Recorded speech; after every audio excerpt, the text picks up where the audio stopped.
Take a look at these three sentences. I'm getting better, I'm getting a cold, and I'm getting a new car. They all start exactly the same way, but they describe very different situations. To understand why, we first look at the start. I'm is just a short, natural way of saying I am. But watch the word getting. It acts like a chameleon. The meaning changes completely based on the very next word you use. Depending on that next word, you could be talking about a change in how you feel, an illness that is starting, or something you are about to buy or receive. You don't need to memorize every definition of the word get.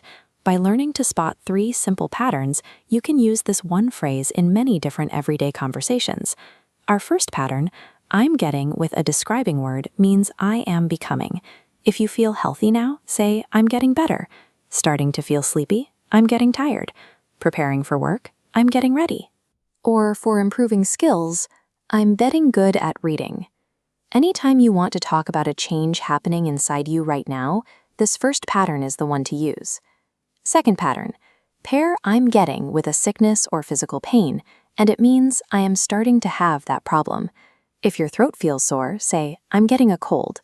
If your tooth begins to hurt, say, I'm getting a toothache. Be careful with this one. There is a big difference between saying, I'm getting cold, and I'm getting a cold. I'm getting cold means your body temperature is dropping, but this one little word, changes the meaning to, I am starting to feel sick. It's a small detail, but it's what tells the listener if you need a jacket or a doctor. Our third pattern, when I'm getting is followed by the name of a thing, it means you will receive it soon. This is for new things in your life. I'm getting a new car, I'm getting a job, or I'm getting a puppy. There is also one common phrase you should learn as a whole piece. I'm getting married. You don't need to check the grammar rules for this one. It simply means your wedding is planned. These patterns and this special phrase give you the vocabulary you need to share your big plans and life updates with others. Now that you know the patterns, let's look at how to sound more natural.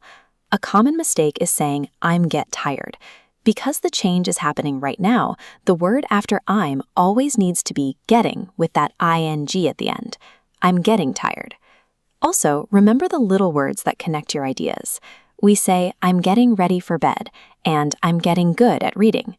These small connecting words are what help your English sound smooth and clear to everyone you speak with. Let's try a quick practice. Which of these is the correct sentence?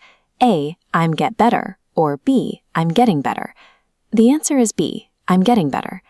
Let's recap. I'm getting, followed by a describing word, means you are becoming. Followed by a sickness, it means you are starting to have it. And followed by the name of a thing, it means you will receive it soon. You are now ready to use this phrase in your own life. To practice, write one I'm getting sentence in the comments below. Keep practicing, and I will see you in the next lesson.